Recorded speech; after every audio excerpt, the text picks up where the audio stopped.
जब शेयर बाजार गिरता है तो सुर्खियां डर चिल्लाती हैं। पोर्टफोलियो घटते हैं।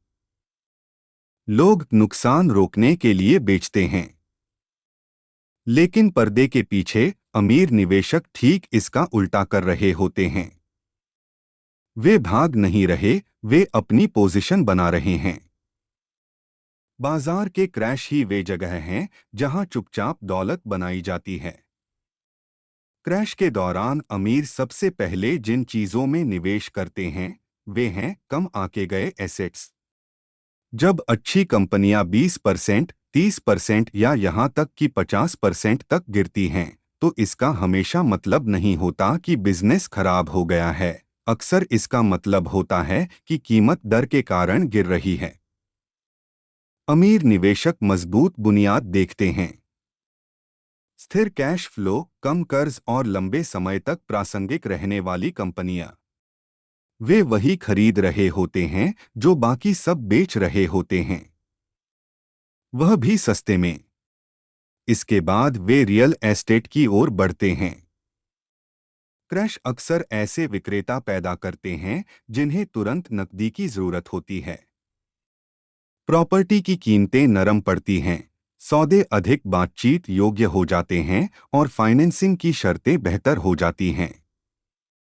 जहां बाकी लोग सबसे नीचे का इंतजार कर रहे होते हैं, अनुभवी निवेशक लंबे समय का मूल्य सुरक्षित कर रहे होते हैं, यह जानते हुए कि रियल एस्टेट के चक्र हमेशा समय के साथ वापस उभरते हैं। वे उन एसेट्स में भी निवेश बढ़ाते हैं जो कैश फ्लो पैदा करते हैं, जैसे डिविडेंड देने वाले स्टॉक्स, किराए की प्रॉपर्टी या निजी व्यवसाय। अनिश्चित समय में आय सट्टेबाजी से अधिक महत्वपूर्ण होती है। अमीर लोग किसी भी कीमत पर विकास से हटकर स्थिर और पूर्वानुमेय रिटर्न पर ध्यान देते हैं। कैश फ्लो उनका सुरक्षा जाल बन जाता है और उनकी बढ़त भी। एक और महत्वपूर्ण कदम है क्रैश से पहले और उसके दौरान नकद भंडार बनाना। यह भले ही साधारण लगे, लेकिन मंदी के समय नकद ही ताकत होता है। यह लचीलापन देता है और अवसर आने पर तुरंत कार्रवाई करने की क्षमता देता है। जहां अन्य लोग अधिक कर्ज के कारण बेचने को मजबूर होते हैं, वहीं अमीर रणनीतिक रूप से निवेश करते हैं। वे संकटग्रस्त अवसरों में भी निवेश करते हैं। इसमें संघर्ष कर रही कंपनियां, डिस्काउंट पर उपलब्ध कर्ज या दबाव में बेची जा रही संपत्तियां शामिल हैं। इन सौदों में जोखिम अधिक होता है, लेकिन संभावित लाभ भी बहुत बड़ा होता है। अमीर निवेशकों के पास अनुभव, नेटवर्क और धैर्य होता है, जिससे वे इन स्थितियों को लंबे समय के लाभ में बदल देते हैं। और एक बात जो ज्यादातर लोग भूल जाते हैं, वे खुद में और अपने ज्ञान में निवेश करते हैं।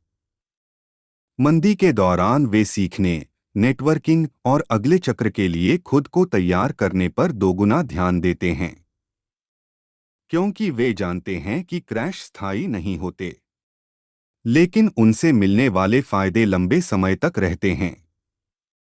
सबसे बड़ा फर्क सिर्फ यह नहीं है कि वे क्या खरीदते हैं, बल्कि यह है कि वे कैसे सोचते हैं। जहां आम निवेशक भावनाओं में आकर फैसले लेते हैं, वहीं अमीर एक सिस्टम का पालन करते हैं। वे उतार चढ़ाव की उम्मीद करते हैं, वे उसके लिए तैयार रहते हैं, और जब वह आता है तो वे उसे संकट नहीं बल्कि अवसरों के स्थानांतरण के रूप में देखते हैं। क्योंकि हर बाजार गिरावट में दौलत खत्म नहीं होती, वह सिर्फ हाथ बदलती है। सवाल यह है, आप उस बदलाव के किस पक्ष में हैं? If you found this valuable and want more content like this, make sure to subscribe. This channel is all about insight, intelligence, strategy, innovation, growth, and practical how to content across AI, business, and technology. If that's your space, you're in the right place.